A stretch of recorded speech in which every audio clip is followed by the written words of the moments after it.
So let's talk about our subject today. Let's begin this workshop. So I'm going to talk about this photo because I think it's kind of interesting. So this is a photo that I got off of Unsplash, which is a free for commercial use image website, right?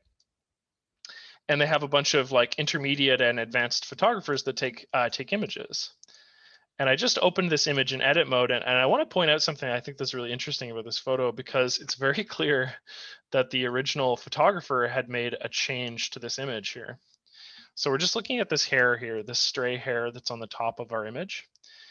And you'll notice that if I really zoom in on it, they've actually gone in and blurred or reduced the exposure of this area, because you can see this essentially this hard linear line where that person had applied that change, which is to say ultimately that the original photographer wanted to do something about these stray hairs up at the top. And in the case of most intermediate photography, especially in this example, the photography itself is actually pretty darn good, but the one thing is that this model didn't have access to like with Alec Watson, he always talks about having access to like really good like people that do makeup and hair and that sort of thing. And so that's going to reduce a lot of these stray sort of hairs that exist in your images. And so if you're an intermediate to advanced photographer, or even if you're just starting with your photography and you're doing lots of photos of people, this is going to be a recurring issue where you have like these stray hairs that will appear because you're taking these high quality photos. So we need to address this.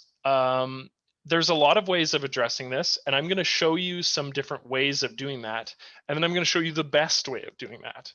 And the reason why I want to break this into 4 separate sort of ways of getting rid of these lines, or these hairs rather, is so that we can understand these specific methods and where their strengths lie. And with a specific focus on using this copy and paste method that I think actually removes these stray hairs the best and sort of works and blends them in with the background.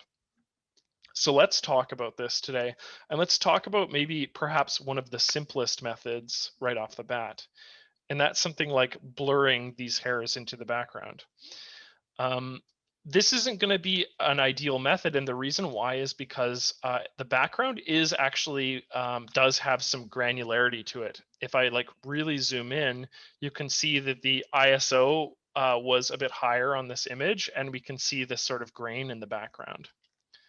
So if we're going to apply a blur to this, which we'll do right now to illustrate it, all I'm going to do is I'm just going to take our layer 1 here, and I'm going to go down to a blur adjustment layer, and I'm going to apply that blur adjustment layer, which blurs our whole image here, but we can invert this blur so that we can selectively paint it on. Because I don't want my whole image to be blurred in this way, I'm essentially going to click on this mask.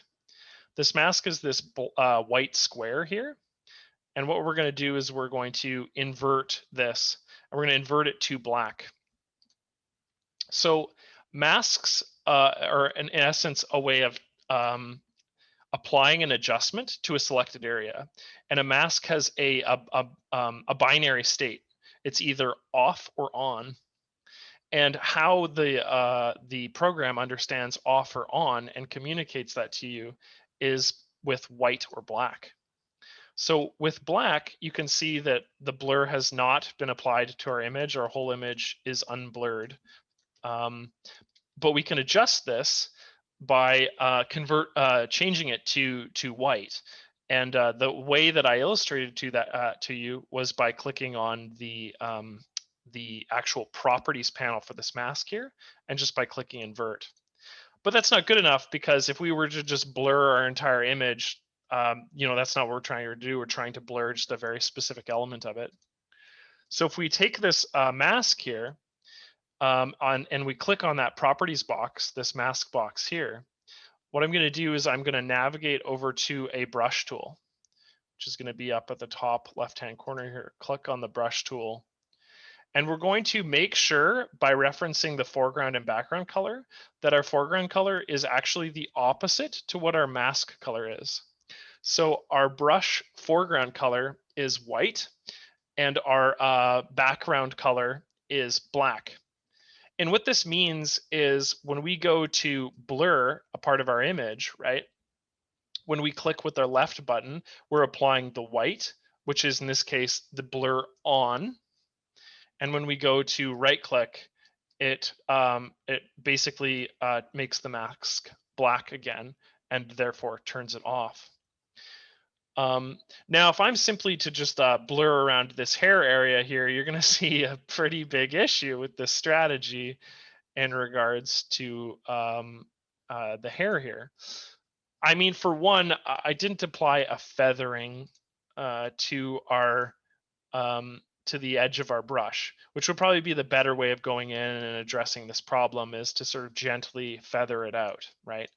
Which all that means in this case is just that on the point of your nib, your pen where your brush is, there's a relief that starts from the edge of it and then extends outwards, which you can see with that the icon here. That's the black circle with the checkered circles around it. But as you can see, and like I mentioned earlier, this isn't an ideal method, even if I was to spend a bunch of time with this. And the reason why is, if we really look at it, we can see that that blur is quite distinct from the granular background that we see around it. So while this might be really a masterful way to address this issue, if our background had a bit more blur or bokeh to it, where it was softer. But the problem here is that's not the case. If we're really looking at our image, it has this sort of like granular aspect to it that we can't really address with the blur tool on its own. And again, all the goal that we're trying to apply here is we're just trying to gently remove these hairs without sort of making this area look jarring in any respect. We want to have a really subtle application, a change on our image here. But like I said, this method, provided your hairs are in focus here, this method is going to be much more useful just using a adjustment layer with your blur tool if the background had a bit softer appearance to it. So just to reiterate too, all we did here is add a adjustment layer to our layer 1, okay, which is the blur tool here. And then we inverted the mask itself. So we inverted this mask by clicking on the invert button. You can actually also right click on the mask and just set it as black. And in essence, that turns that mask off until you go through the process of painting on with a white brush, which we did here. This is very distinct, by the way, working on a mask from actually painting directly on our layer. So I don't have the mask selected. I now have the layer selected. And if I was to paint on that layer itself, then we have a problem here, right? Because I'm making a destructive painting change to our image. We're not interacting with a mask non-destructively. We're actually just destructively painting over our image. And so a common issue I think that comes up, especially with new users, is that they will mistakenly paint over their base layer. Just in this case, they might just want to make sure that they are clicked on the mask properties to effectively make that masking change to their image. So anyway, that's the blur method, is just painting on blur. But in this case, this is not going to be an effective method when our background has this granular aspect to it. So let's look at a different method coming up to the way that I'd actually go about changing this image. So we'll talk about Smart Erase. So Smart Erase is a very good tool for spot adjustments on your image and like getting rid of things from the background. So the Smart Erase tool is one. I'm actually going to open up a separate image here so we can find a good example of something where the Smart Erase tool would be really beneficial. So I'm just going to navigate back to my folder here, and we'll look for an image where we can smart erase something. Oh, this is an image I have in the past. It'll actually work great. So smart erase is like a spot erasing tool, and you can use it to address like certain parts of your image that you want to remove. And the benefit of smart erase is that it's going to do a fairly good job of blending based on pixels that are around it. So in the case of our previous image, when we have these stray hairs that we want to get rid of, it makes a lot of sense for something simple like, you know, a stray hair that we'd see here. Oops, I didn't mean to do that. But what we really want to do is we want to get rid of a whole bunch that exist within this same space. So as you can see, just by clicking on that hair there, I've been pretty able to blend it in with the background. Smart Erase is this brush tool that is up at the top left-hand corner here, just near the regular brush tool. And so all it asks you to do with the Smart Erase brush is to just click on your subject and paint it off the field. So I'm just going to make my way around. Smart Erase doesn't have feathering. It's not a part of the tool. The crosshair shows the directionality of where you're going, and then the nib shows where actually is being adjusted. So the nib in this case being that circle part. So as you can see, there's a lag between where the crosshair is and the nib is going to end up. The crosshair is important too when you are working with the brush tool for some, as an example, because there is that feathering aspect to it. So you just want to understand where the center or where you're going to end up. Let's see how well we do with removing this. Not very good. I'm going to try just doing the top portion here. See if we can get rid of it. Yeah, so it's kind of smudgy, but you can work through an image by like taking out smaller elements and removing them to start with.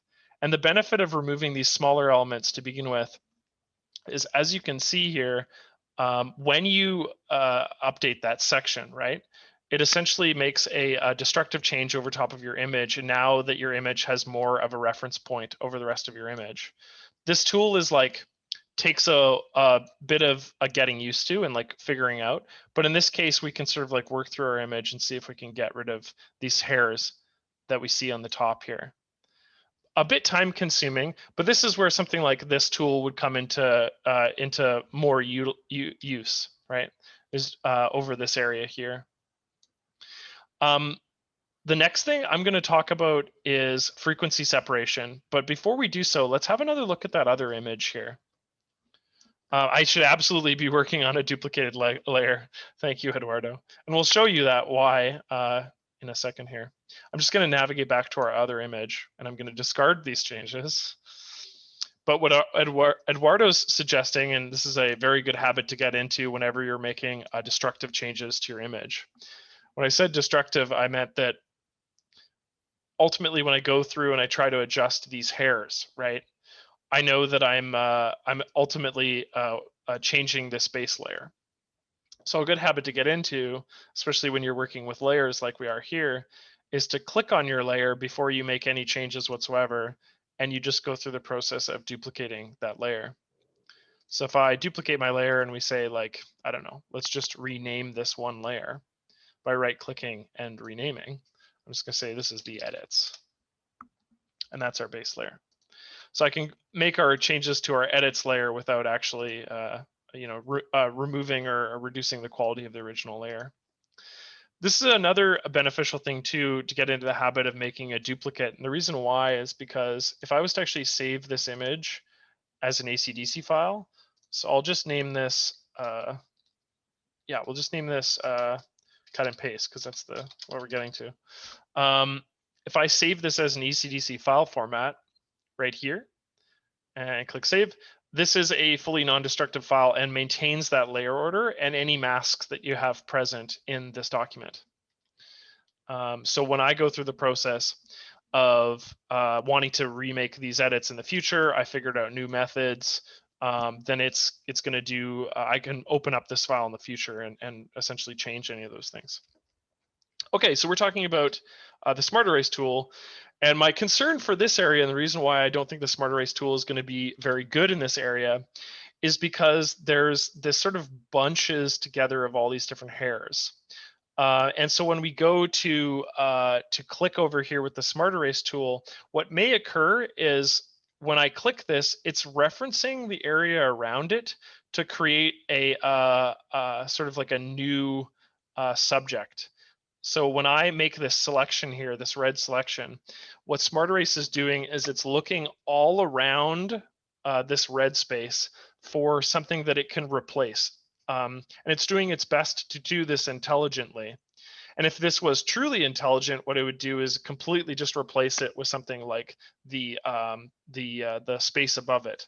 But because we're so close to the hair here, we might see a bit of fraying. And right here, you start to see a little a brown interact directly with like the blue speckled area. But much unlike the blur tool, you can see that we've actually maintained the integrity of that sort of granularity, the granular background. So I could go through and work through this. My concern is elements like this, where it's referencing a bit too much of the hair and not enough of the that blue space right here. Whereas parts of your image, like this stray hair, for example, this might actually be an area where the Smart Erase tool would be really successful at getting rid of something like that hair. And maybe even we could work our way in here. Oops. Oops, there we go. Oh, what am I? Clicked a button to move my mouse here. But I could go through and adjust those sections sort of in pieces. Oops.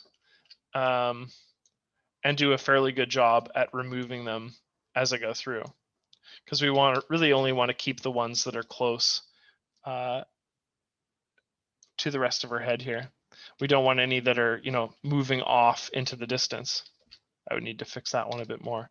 But as you can see, as soon as we start interacting with areas where there's more of this there's less room to clear, there's less information on the rights and lefts of the image, then that's when we're going to run into issues with something like the Smart Erase tool. So in our previous image, when we were interacting with stray hairs that were right on the forehead here, super easy to remove. When you're interacting with stray hairs that project off into the distance, super easy to remove, because the tool is always looking for areas right next to it. So yeah, that's another way of looking at this image. So Smart Erase isn't going to be the perfect tool for this. Let's look at another tool. And again, we're going to be looking at finally the cut and paste method with masking to sort of illustrate the best way to get rid of this hair portion here. I'm going to navigate away from our image, and we're going to talk about frequency separation. So I'm just out of curiosity, in chat, who's familiar with frequency separation? I'm just curious about it. Yeah, and Ib mentioned that for Smart Erase, it's better to use first with a brush point in an area. And I like that too, because it's very good at removal like specklings and stuff like that. Just, oh no, nobody's familiar with, wow. Okay, frequency separation is an incredible tool. So we're definitely going to talk about it. Okay, so nobody is, basically, good. Okay, well, let's talk about it. So I'm going to show you where Smart Erase is really valuable, or sorry, frequency separation is very valuable. And then we're going to look at it in relation to this image here. And again, we're sort of slowly working through different methods of, repairing our image. So this is a really good example of where frequency separation is in this incredible tool. And I use this example on, and I hate to point at this, but this is somebody who has a little bit of facial blemishes, right? And so if we are wanting to remove those facial blemishes, this is going to be a vital method to do so. So this is a way of sort of addressing or repairing our image. So let's talk about frequency separation. And to start, Well, let's use Eduardo's suggestion, which is to properly duplicate our image, because frequency separation is going to be a destructive change, at least on the layer that we're going to be operating on. Okay. So all I did was duplicate using the duplicate button here. And I'm going to take this layer one, copy one, and we don't need to rename it because we're going to make a frequency separation on it. So I'm going to right click on it and I'm going to click frequency separation.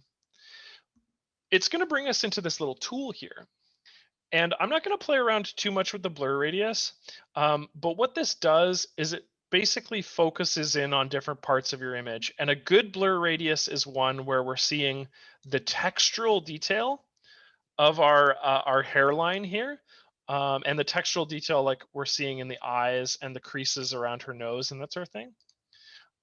That's ideal. What we don't want to see is too much of the where we start to pull in a bit of color. We're starting to see the color emerge here. That's sort of what we're trying to avoid in this. So we're just trying to find a healthy balance between textural detail and this sort of like smoothness of our image here. So I'm just going to go with the auto settings. It just suggests 15. So let's just go with 15 for this and click done. And so you'll notice that 2 layers have been created on our file here. So we have a layer 1 copy 1 that's named HF, and then our layer 1 copy 1, which is named LF. Okay. What these 2 layers do and mean is one is called a high pass layer. So our high pass layer is the layer you can see right now that contains just texture, versus our low pass layer, which is the layer that exists beneath it, which contains a minor amount of texture, but really what it contains is sort of the coloration information in our image. And then we have the layer that we copied from.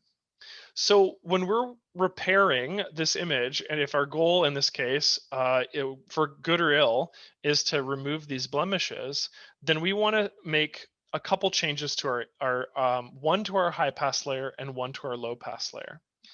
And we're going to start with the low pass layer. Okay. So I'm going to click on my low pass layer here. Okay. And I'm going to bring it into the blur filter.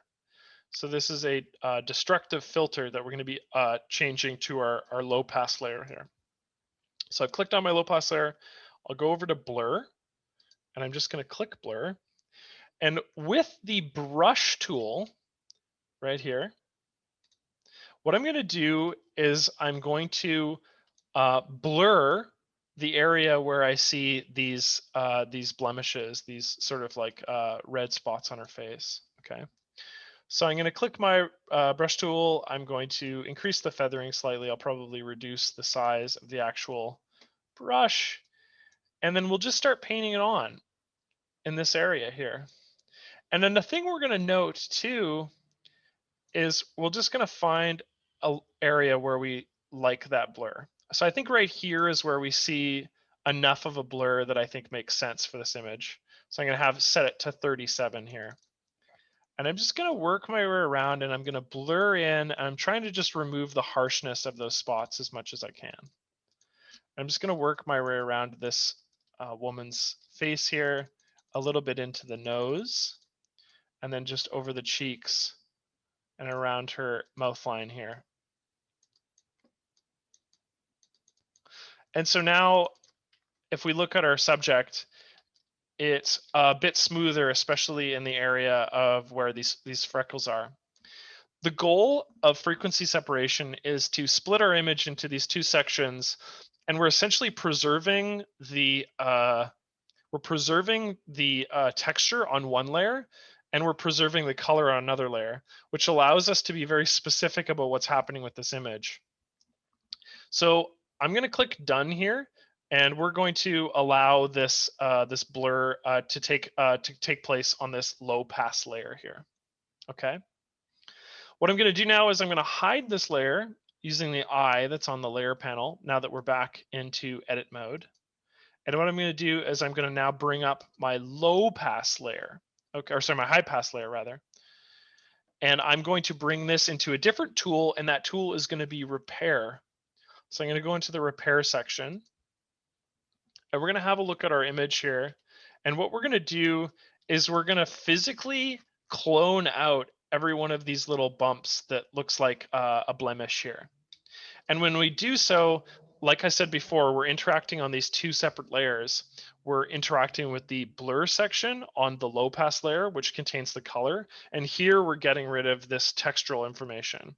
The reason why we want to clone is so that we can preserve, or rather use the textures of areas that we like in our image and replace the areas that we don't like. So within repair, I'm just going to choose clone, and I'm just going to start slowly clicking my way through here. And actually, you could probably use blended clone, might be nicer, just to kind of blend all these elements in.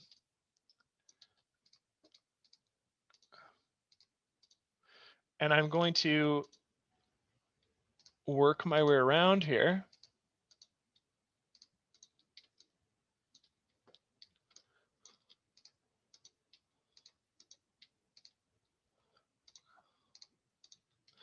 And as you can see, I'm just cloning out the blemishes.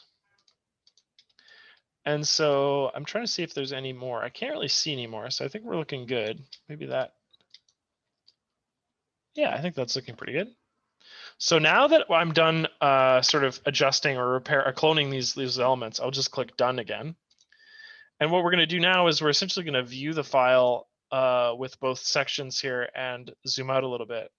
I could have done probably a better job blending that section right here. So we could go back and re-blend that. But I would say that overall, that's a much smoother in appearance and in a nice neutral way of preserving the actual detail on this woman's face, like these pores and that sort of thing, the example of that, and preserving the color of the face overall, but addressing that issue around those blemishes there. And so you can go through and you can adjust the blur settings, and you can use different repair methods to sort of make your way through this image.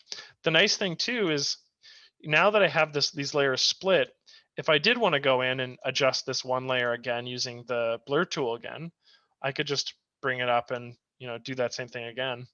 If we wanted to slightly increase the blur, I wasn't satisfied with that area, say. Maybe a little bit less. We could apply that again. Have another look at it with, oops, with both layers applied. So the point of this, what I'm trying to illustrate to you, oops, I keep on clicking with the Smart Erase brush here. The point of what I'm trying to illustrate is that this is a really useful tool for when you're trying to interact with that like color space that we are here. And this might be something too where this would be really useful at getting rid of like individual stray hairs again, especially over the face, right? In an area where you might be concerned with the results of something like the Smart Erase brush. Let's go back into our other image and actually just attempt this same method and see how it does in regards to that same area. I'm curious to see if we can remove those hairs in the same way. So I'll just discard these changes, and we'll have a look at our image here. And once again, we'll make a duplication, and we're going to try to make that same effect right in the hair here. So I'll take my layer one, copy one, or sorry, I'll take my layer one, and I'll right click to duplicate layer, or click the duplicate button that's just right here. And once again, we're going to run through that same process. All we're going to do is we're going to take this layer one, copy one, we're going to right click, and we're going to go to frequency separation. And frequency separation will bring us into this mode where we choose the high frequency and the low frequency. For the case of our image right here, I'm just going to go with the auto settings. And then we're going to interact with, once again, these layers on their own to see if we can get rid of these hairs here. So once again, I'm going to be looking at layer one, copy one, and we'll do the low pass layer. And what we'll do is we'll blur it using this tool. And I'm going to use the brush so that we can be selective with where we're going to be adjusting. So I'm just going to click the brush tool up here. And I like my nib width and feathering, so I'll leave those as is. And we can increase or decrease the Gaussian blur depending on what we want. So I'm noticing that if I really increase it, I'm getting a strong like streak mark here. So I don't really want that. And that's part of the reason why is because we're blurring into the hairline here. And when we're blurring something like this, I'm starting to see like a little bit, it's much easier, like again, in that space where you're working, interacting with the face, than when you're working that's so close to this very dark section of her hair. So where it's much more useful for something with these neutral colors than areas with this dark section. Although I don't hate that, let me run back the previous. I want to increase the feathering dramatically and maybe see if we can take out any of that. I just want to get rid of that like halo line that appears there. That's closer to what we're looking for. I'm going to go click done on this layer, and let's have a look at the actual texture layer now, which is this layer right here. So click on layer 1, copy 1 on the high pass layer, and we'll once again bring it into the repair tool, and we'll see what we can get rid of. And all I'm going to do is dramatically clone elements that exist above it and place it onto our image here. And we'll maybe, I think clone would be better than blended clone here. So let's try both. So that's just clone, and this is blended clone, which is going to be doing a bit more of with the color there. So I'm going to keep with the clone tool just because it's essentially an exact replication of wherever you clicked. And I'm going to go through and around, just slowly interacting with this hair around the edge. Get rid of any area where we see that white.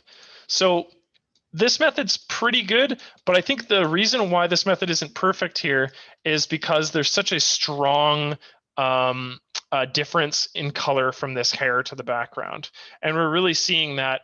I mean, it's fine when we zoom out because it has that nice blurred texture to it. But if we really look at this, we can tell that this has been like fairly severely doctored.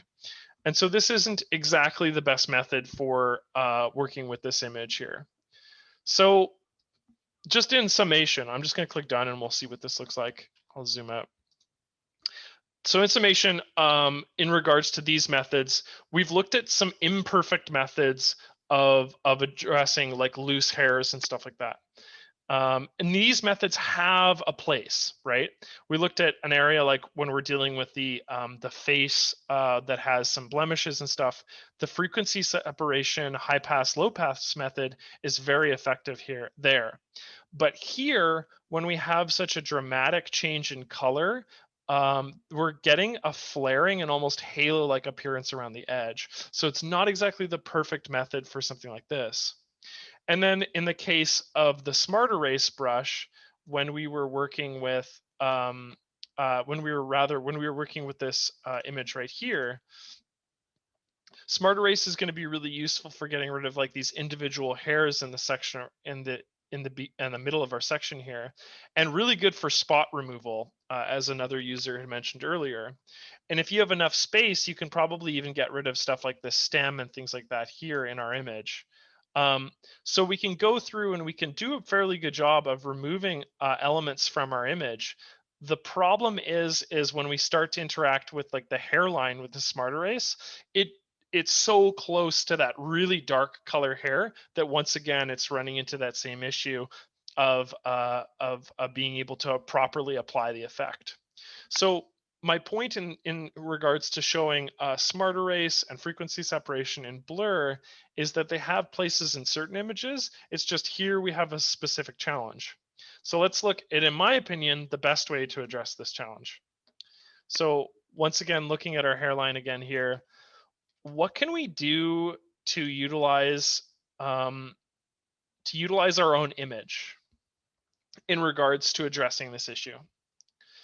And I think a underrepresented and a really useful tool is to make copies of parts of our image, pasting those copies so that we can blend them in with our image. So what does this look like and what do I mean? Once again, I'm going to click my layer 1 and I'll make a duplication of it because that's just good practice, as Eduardo mentioned earlier. And what I'm going to do is I'm going to take the Lasso Selection tool.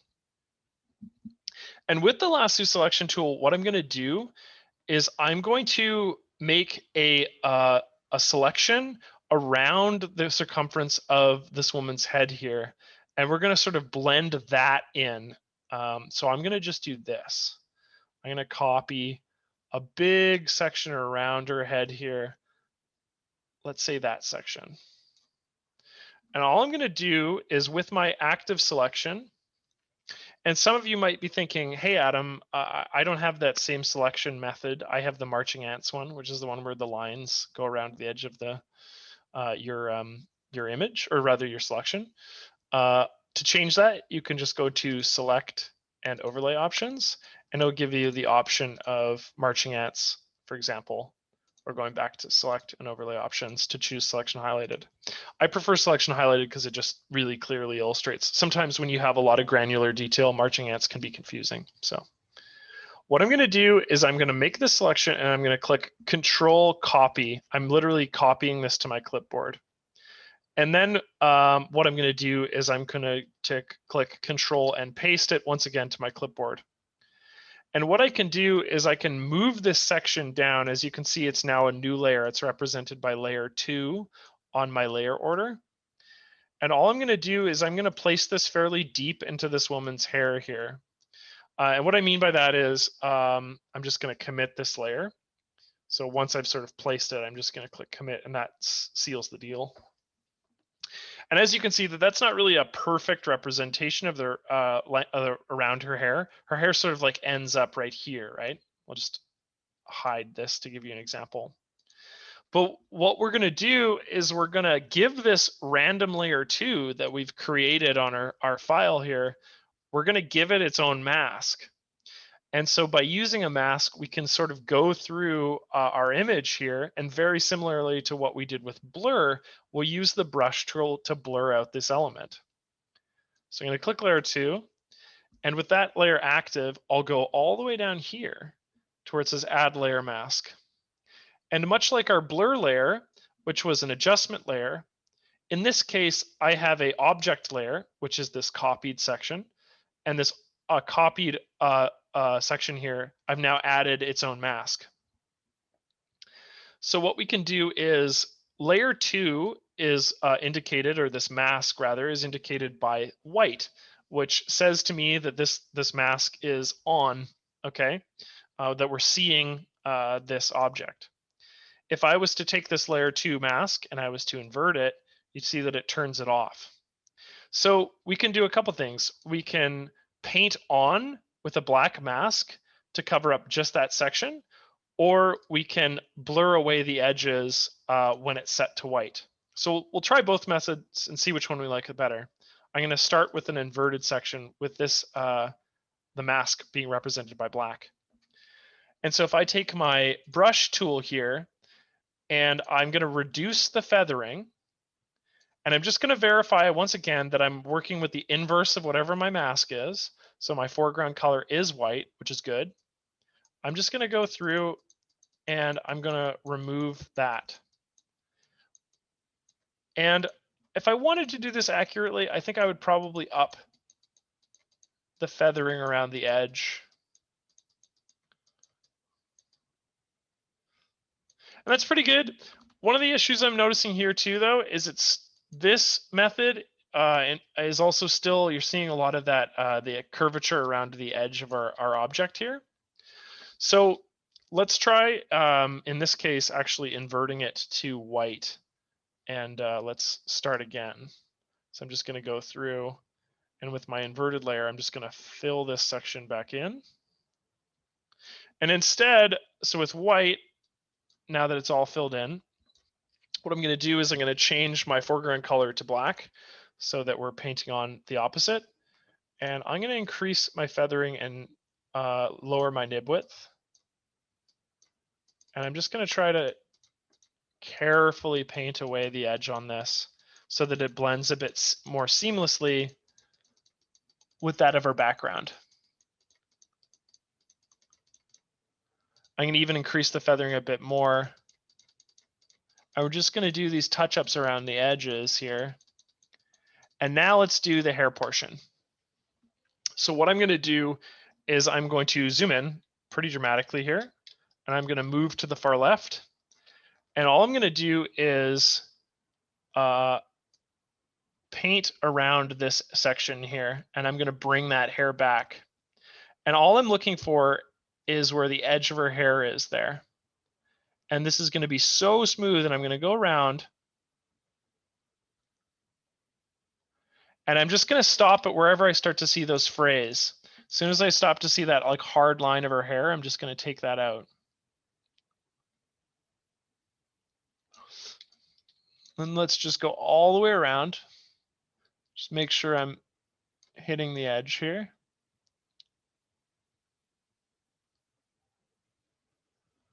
And their section here is kind of clumpy, so I might actually doctor this image based on where I think the edge should be.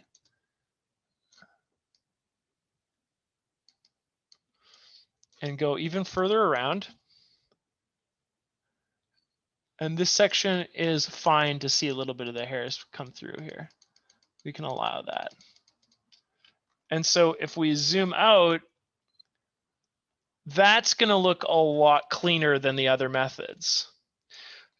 Then with something like frequency separation, and I can even go through and be like really particular, like I can bring in hairs and take them out as I see fit, you know? So if I wanted like a little bit, just to give it a more natural state just up there. So I can go in and sort of add and remove as I see fit for those sections. But this method of utilizing the background, one of the strengths of this, or the reason why we're capable of doing this, is because, I mean, so taking a look at our image again. So we have a neutral colored background. So that's a really good giveaway that we can use a strategy like this. And unlike something like the blur tool that we looked at first, one of the reasons why we can really utilize this tool over the other one is that there's this granular aspect to the background. So it isn't like a full kind of like bokeh'd out background where it's really glassy and doesn't really have a lot of detail in it. So this might be a reason why we looked at something like this. And because of just the density of the hairs, we can't rely on smart erase, and we can't really rely on something like frequency separation, because those tools are best utilized when you have a homogenization of color in the center here. And you're just looking at getting rid of like textural components like stray hairs that go through the middle of her forehead, or like I said with frequency separation, with like little individual blemishes that we have in our image. But something like actually copy and pasting the background here is a really good method of removing that section of hair up at the top here that probably wasn't intended for our original image. This was probably a section that was more intended for, this is something where ideally we have somebody who does, hair and makeup well enough to remove as much of these stray hairs as possible. But in the case that we need to deal with something like this, we can, and we've done a fairly good job of smoothing out that section here. So yeah, I'm just gonna have a look at some of these questions and answer any of those. So David asked, is there a smart erase equivalent in develop mode? I believe there is. So now that we've sort of looked at this image, I would navigate away from it. So I'll just go to a different one here. Let's say we'll go to our other subject here, bring it into just develop mode. Whoa, there we go. I believe in repair, blended clone is going to interact very similar to smart erase in develop mode. So if I was looking at my subject and I wanted to, slowly go through and blend out objects, this would be the best way to doing it. So blended clone, all blended clone is it's the clone tool and smart erase combined. It uses a lot of the same functionality. So I could go through and it's going to do its best to do that. So while not exactly smart erase, it's very, very similar. So as you can see, I've sort of gone through and deleted a lot of those hairs. Anytime that we're interacting with more complicated issues, like we did with our image earlier, that's when you really want to pull it into edit mode. So I would make all of your develop mode changes to the image as much as you can. And then I would make any like repair changes or anything like that using layers within edit mode, if that makes sense in terms of a workflow. Then actually probably these, you can do repairs section in develop mode and they might be perfect for what you're doing. Just depending on the complexity, you might want to have a little bit more layered control over those adjustments. So to answer your question, David, there isn't an exact replication of smart mode, a smart erase in develop mode, but blended clone is very close to what it is. So yeah.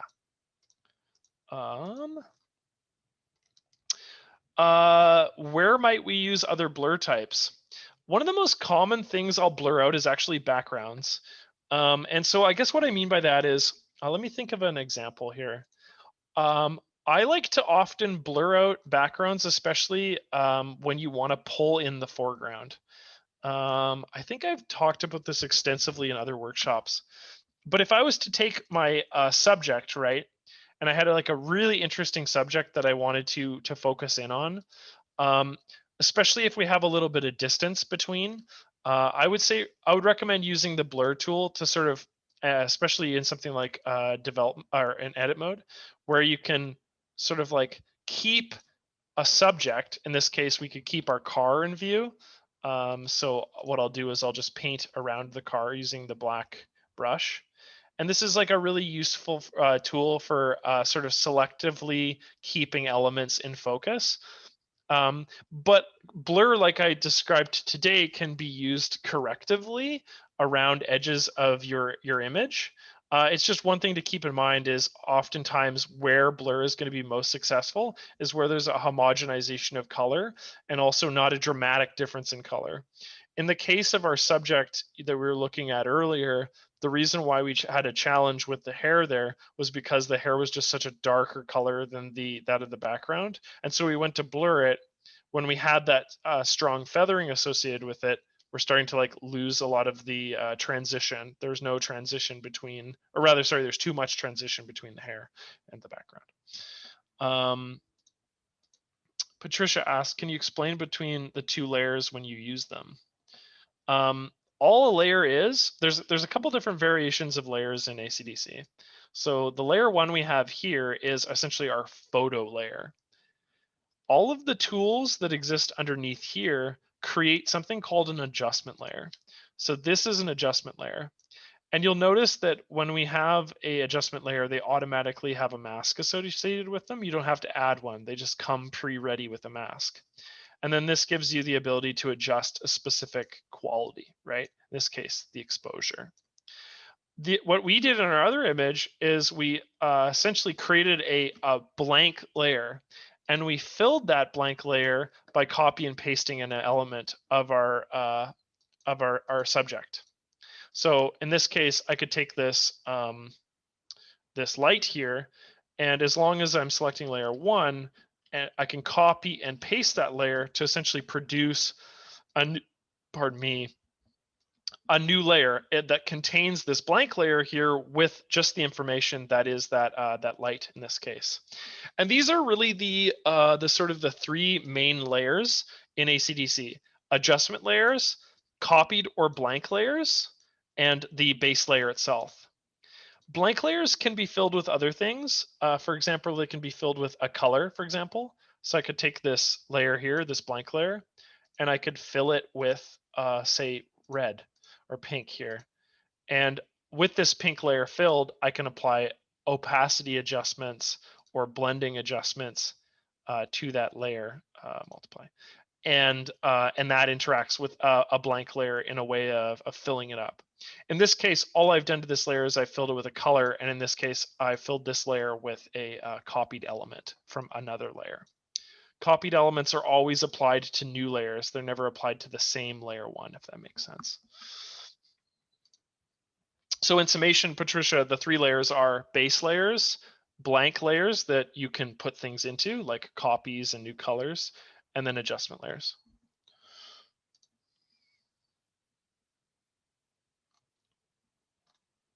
Yeah. So Jamie said, copy and paste, mind blown. Yeah. Well, like, and that's the beauty of it is edit mode gives you kind of new angles by which to address problems. And hopefully what you can take away from this workshop is that there's a lot of different tools in ACDC and all of them have a place. And I've just tried to give you an example in this case where I thought that the copy and paste method around her hairline was actually the most effective way of dealing with the issue. Whereas, in other images, frequency separation is a really valuable one. And in other images, just simply blurring it out using an adjustment layer or doing something like smart erasing individual components of our image are really beneficial. So hopefully you see, like, even though it's kind of a simple tool, like, oh, I'm just going to copy and paste my element, but in conjunction with filters and in conjunction with like a way of like gently blending in those things with the brush tool, you can really see the value and the utility of it. Please review how you created the background layer. Okay, sure. Just to be clear, Robert, when you say background layer, do you mean that like pink color that I filled into the I just want to be clear on what you mean. And while you're answering that, I'll take a look at. Can you sample all layers for cloning? Yeah, you sure can. Here, let me show you. So I'm going to drag a new image from my film strip, which is at the bottom here. And I'm going to drag it just onto the layer panel, okay? And so when I do that, it adds a new layer over top of my old layer. So in this case, Kevin, Jillian, I have two layers here. And I can sample this face, right? This is going to be kind of Frankenstein-y, but I can sample this face from our layer 2 here, okay? So our topmost layer. And I'll just, I don't know, I'll copy and paste it again. And it's going to create a new layer. And what I can do is you can see that that new layer is placed above my layer 3. And I can hide my layer 2 and interact with these two layers separately, which is to say that you can make copies from different images. And so how this applies to adjusting images in ACDSee is, say you have two images from a similar photo shoot and one image has a person with a better smile and the other image has like a better pose or better hair or something like that. Well, you can literally put them on the same artboard and then just either copy or mask out elements of one and combine it with the other element. So you could combine one. I mean, the way that this is artistic and works in this sort of sense is provided that she's looking on a similar angle and the shots are sort of lined up in a way that they're similar enough that you can get away with blending them in. But to answer your question, you can sample all layers for cloning. I think with the exception of adjustment layers themselves, because adjustment layers are applied to image layers. Kevin asked, oh wait, let's see if I, okay. Kevin asked, I'm starting to use blend modes. Will there be a feature to preview a blend mode by hovering over the mode? That's actually a really good idea, and I'm surprised it doesn't exist. Kevin, do you want to send me an email with that suggestion? Because I like that. If you were to just take a layer like this, layer 3, the head layer, and you're just like hover over screen, multiply, burn, dodge, etc. If it was to just preview that for you, so you didn't have to like commit it and then go, no, that's not what I want, commit it.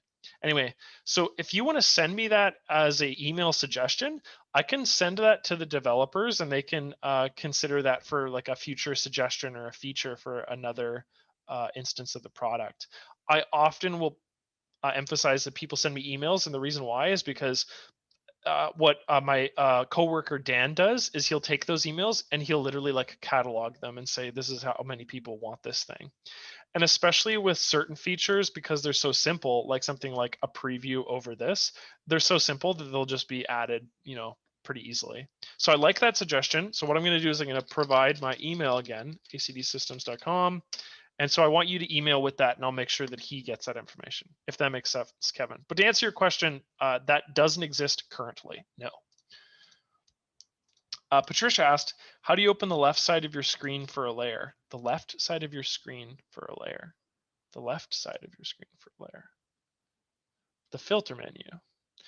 If you can't see the filter menu, what you can go is go to Panes And on the drop-down bar, click it. It'll be right here. And sometimes people have their filter menus hidden. Filter menus should exist in all three products in edit mode. So Pro, Ultimate, and Home will all have a filter menu. The difference being like Pro has slightly more filters than Home does, and Ultimate has slightly more filters than Pro does, I believe.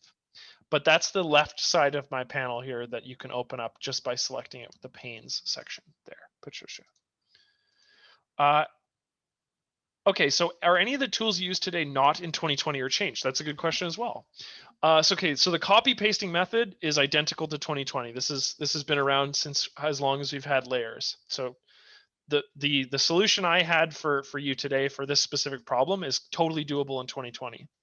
Frequency separation exists in 2020, and I believe Smart Erase does exist in 2020 as well. So I think that you're good to go for everything we touch base here. So all of these tools exist within the previous version of the product. And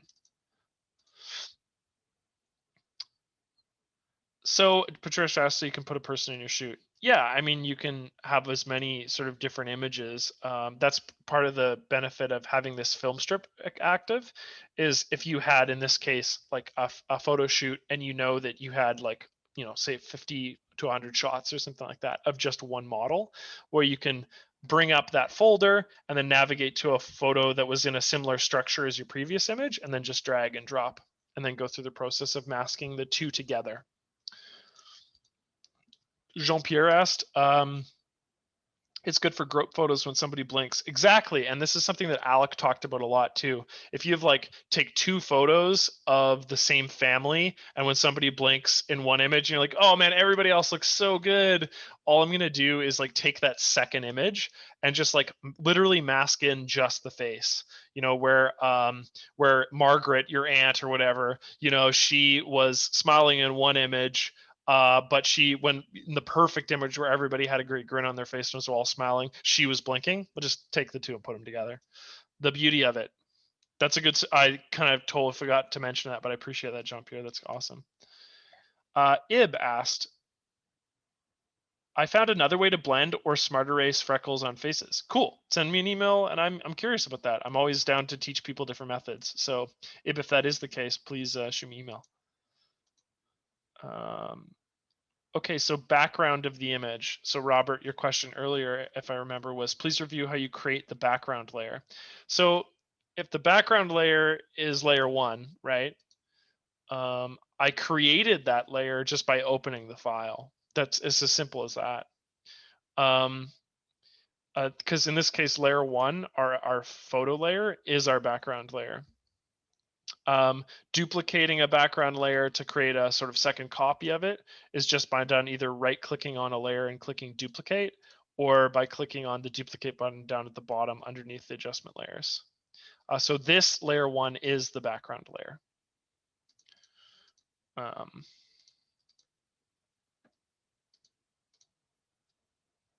So Patricia, in regards to the right panel here, so the right panel is a component of Ultimate, ACDSee Photo Studio Ultimate. Layers is what separates Ultimate from Pro. So if you're using Pro, this right side panel won't exist, to answer your question. How can you swap backgrounds easily? Yeah, I mean, so if we're talking about backgrounds being the base layers. The best way to do that is using the film strip. So, provided you have the image you're looking for in your same folder, you can just add it by clicking on the layer itself and dragging it over to your layer panel right over here. Okay, that works if they're in the same folder as what you wanted, right? Now, what about when you're interacting with a separate folder, maybe like from a hard drive or something? Well, all you need to do is you click on this adjustment layers, add file as a layer button that's right down here underneath adjustment layers. And what this does is it brings up a way for you to interact with the browser structure and to pull whenever I decide on an image. So I'll navigate up one folder and let's just add a car photo to this image. I can find this car. in another folder, and I'll click open. And what it will do is it'll do the exact same thing as adding from the film strip. It's just this is a good way to browse quickly and easily to other folders. So if you need to browse away from your current film strip folder, that's the way to do so. Or if you're just going to pull from directly from the film strip, you can do that as well. Now, I also think what you can do is you can bring up folder, and I think you could straight up just drag and drop an image onto the layer panel as well. Let's just try this to make sure I'm correct. Yeah, you can. So if you have an active folder open, what you can do is just pull a layer directly onto the layer panel, and it'll pull it in, if that makes sense as well. So there's lots of ways to drag and add background layers is the term that people keep on using. But I'm just going to use the word image layer because anything can be a background. Yeah. Gohim asked, I tried to paint color over a black and white image, but all colors I selected to paint ended up being black and white. What did I do wrong? That's a super good question. Okay. So if your image is color mapped to be black and white, then what you need to do is you need to make it a true color image. So this is a really good question, and we talked about this in a converting a negative to a positive, and our old school image workshop that we did. We worked with a black and white image. But anyway, so I have an image here, okay, and I'm going to open up this image. We're going to just double check that this is a black and white image. So I'm going to edit it, and I'm going to try to paint over this image, okay? So, and a dead giveaway that I know that this is now a black and white image is because there's a gray foreground color. So I'm pretty sure I'm correct. But if I was to just paint using the brush tool over my image, you're going to see that it's gray. If I go to change this to blue, it's still going to be gray, so it's going to be a darker gray. Okay, so how do we fix this? I'm going to navigate away from this image. What I'm going to do is I'm going to take this from manage mode. I'm going to bring it into view mode, okay? And in view mode, I'm going to go to modify, change color depth. And I'm going to change it to a true color image, okay? So view, tools, modify, change color depth, true color. It's going to prompt me to save the file. I'm going to name it true color, and just as a JPEG, okay? And this, oh, it already exists. Okay, let's do true color 2, and open it. So if I now bring this same image, the true color 2 image, okay, into edit mode, you'll see that that foreground color is now blue, and it's editable in the way that you want. So Joachim, to answer your question in regards to altering black and white images to color images, that's a process of going into view and changing the color mode, because that image somewhere along the line has been essentially saved, and the metadata is associated with a black and white image. Jillian asked, how do you get images onto the film strip? So that do they have to be in the same folder? Exactly. Yeah, that's all, literally all it is. So you'll notice that when I navigate to this black and white folder, my images are different from my faces folder.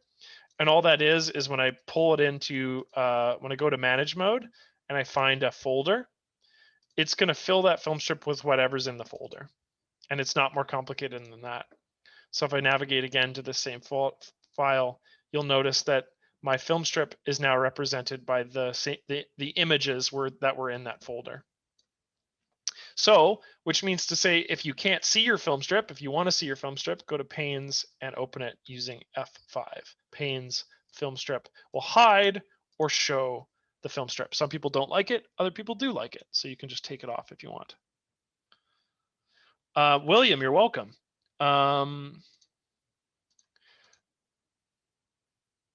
Yeah, Margaret always blinks in family pictures. yeah, that's for sure. She just can't keep those eyes open, that sleepy gal. Ian says, if you copy and paste from an image with different color space, what color space does the composite have? Whatever oh, that's a really good question. Let's try this. I'm pretty sure it's just whatever base image you interacted with. So if you have a color image and you, in this case, add a black and white image, I'm fairly certain what's going to happen is that it's not going to change the color space. It's just going to adopt whatever the first color space was. So black and white image on color image. Okay, I'm going to commit the layer. And if I have layer 2 selected and copy his head here and paste it, I'm fairly certain that yeah, it maintains the color of the base layer. So whatever layer you're adding to your base layer, your first image layer, is always going to be the same.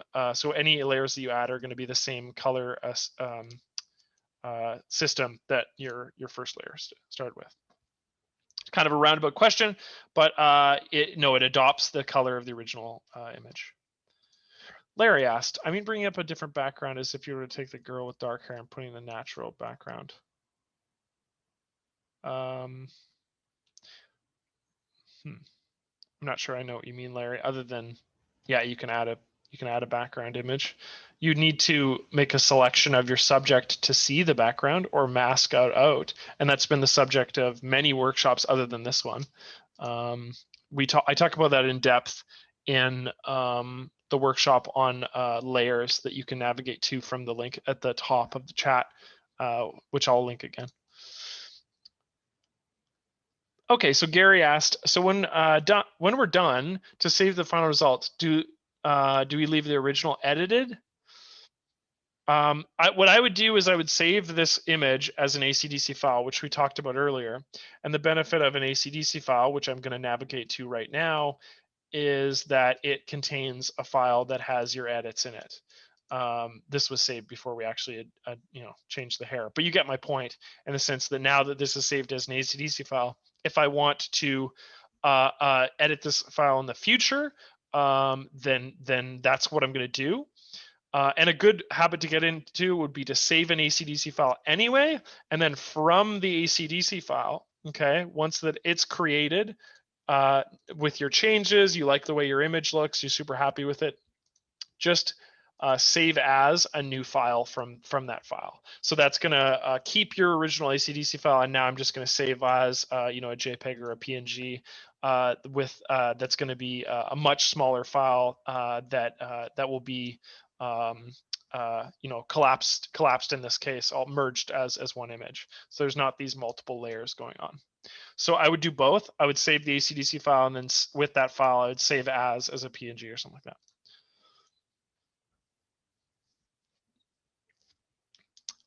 Stephen asked, can you use layers to place on one photo alongside another? Yeah, I mean, we talked about that earlier when I was using like when we added our new layer to our image. So when we go to add a new layer, one of the things that's going to come up, so in this case, let's add our couple kissing to this image here. You see that this move feature comes up.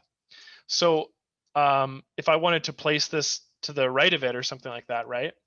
Well, here I have my image placed to the right, and you'll see that I'm interacting with the tool called the move tool, okay? So whenever I place this image, it's going to pop up that move tool. So a good habit to get into is moving with the move tool, committing where you want your layer. And then what you should be able to do is you can change if you want one file next to another. What you could do is just use the canvas tool to increase the size of your canvas. In this case, it's going to ask me to replace this image because I got rid of the background. But this is just in the case that you want to have a bigger background. So all I did is, I'm just going to remove that half cut up one there, but all I did was have my layer 3, and then I changed the canvas size. So I have one layer next to another layer. So my one base layer here exists beneath the layer 3. And then all I did was take the canvas tool to resize however big I want it. Okay. And then once I've resized it, and I'm happy with the size of my image, then I can go in and I can pull onto this film strip to add new images. So to answer your question, you can use the film strip to place images along in association with layers and the resize canvas function. Linda asked, how do you change the background to a solid color and keep the portrait as captured? Okay, that's a great question. And this is actually a really good example because in this one, I have my base layer here, okay? And now let's go and let's change the background. So I'm just gonna get rid of, I'll just hide layer 1, say. So I'm gonna hide layer 1 and I just keep my edits open. To add a background that you wanna make a solid color, what I'm gonna do is I'm gonna go to the new file, so add a blank layer. And all I'm going to do is pull that layer beneath the visible layer. And from that, now that it's beneath the visible layer, I'm going to choose a foreground color, okay? And I'm going to just make sure that I'm still selected on layer 2, which is my blank layer. And I'm just going to fill that layer. And I know this doesn't look like what you want, but in the case that you wanted to say like blend your one image to your layer 2 there, but it's very simple. All you need to do is flicker with the layer order. So you can change the layer order however you like that, just by clicking on a layer and dragging and dropping it. And the way that we change the background color while keeping the portrait as captured would be to just move the layer 2 beneath the your main layer. Hopefully that answers your question, Linda.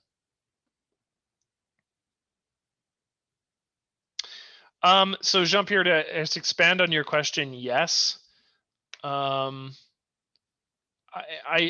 I still think that the answer to that case is using the resize canvas function to extend the background of your image and then placing your new image and lining them up visually. And you can do that by resizing them, changing the rotation of them, and even using a mask to blend them together.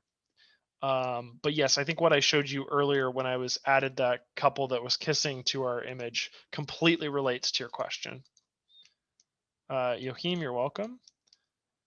Can you make color in black and white? You can change a color image to a black and white image. Why you'd want to do that? In terms of, I mean, the simplest way to do that is just add a black and white adjustment layer. So I have my layer here with my woman and my background is blue. All I would do is go to the black and white function, and then I can play around with the settings on this. And so that addresses the black and white as a layer, which is non-destructive. And now I can save this file as an ACDSee file and adjust this or reference it or turn it back to a color image at any point. To destructively change an image forever as a black and white image, I think you'd still do the same thing in view mode. Let's try it out. I've never done this before. I'm not even sure if you can. I'll take my color image, go to view, go to tools, modify, change color depth. And I think that if I just changed it to grayscale, it'll make it a grayscale image and prompt me to save that grayscale image.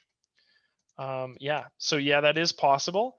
I would just opt to do a non-destructive version of that, either in edit mode using adjustment layers or in develop mode using the black and white tool. Hopefully that answers your question.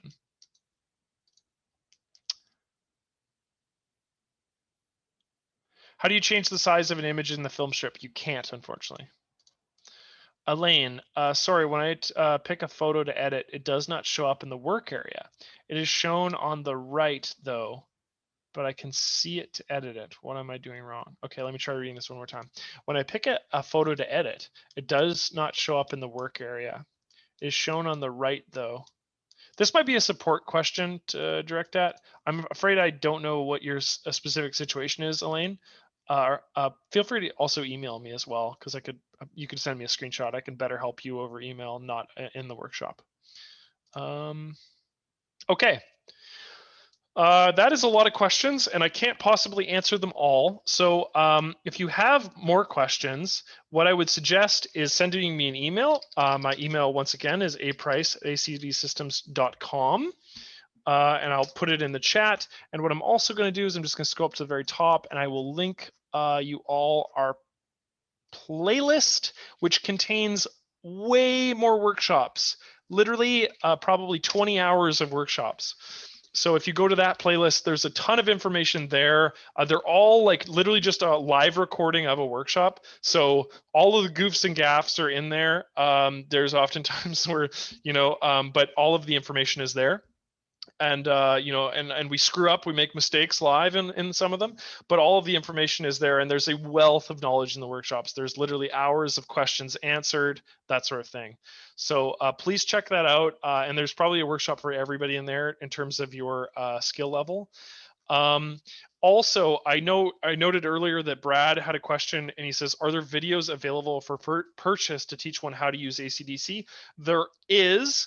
If you go to our tutorial page, Alec Watson has taught a bunch of tutorials on ACDSee that are paid.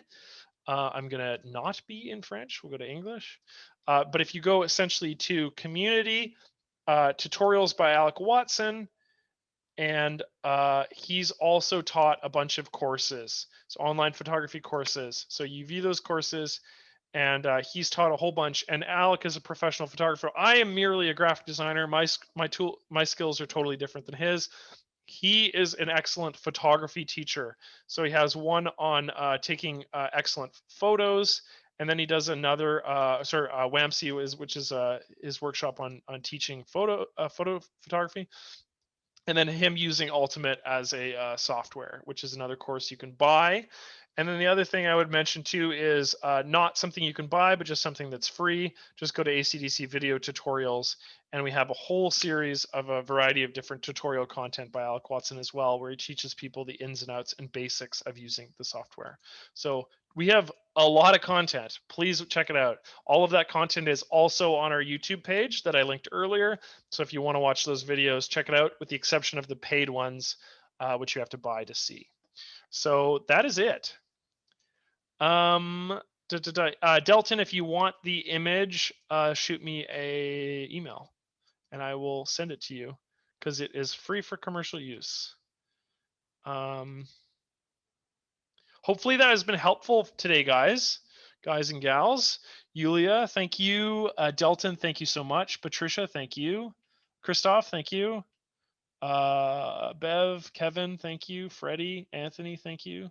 Paul, Delton, Cheryl, awesome. Yeah, hopefully that's helpful. That was a good little session today, talking about some different methods, different photo editing methodology. And I'm sorry I didn't be able to get to everybody's question. I'm just noticing there's still like a good 26 questions I haven't been able to answer. So please email me. I'll get back to you as soon as I can. And as for the workshop itself, I will probably upload it on Thursday. So if you tune in on Thursday on the workshop, I've got a bunch of other work to get through this week, but I will probably have a chance to edit down this workshop and upload it to our YouTube, and it'll be on our playlist, our workshop section, where you can watch it there. Yeah. Cool. Well, I've been talking for a while, so I'm gonna shut up. But I'm gonna just, once again, I'll link the relevant stuff, and I'll keep the lobby open for probably another 2 minutes, so you guys can grab any information you need. Clean up the Grand. Thanks, Merlin. Oh yes, that's right. The one that we were talking about over email. Yeah. Hopefully that what I said helped.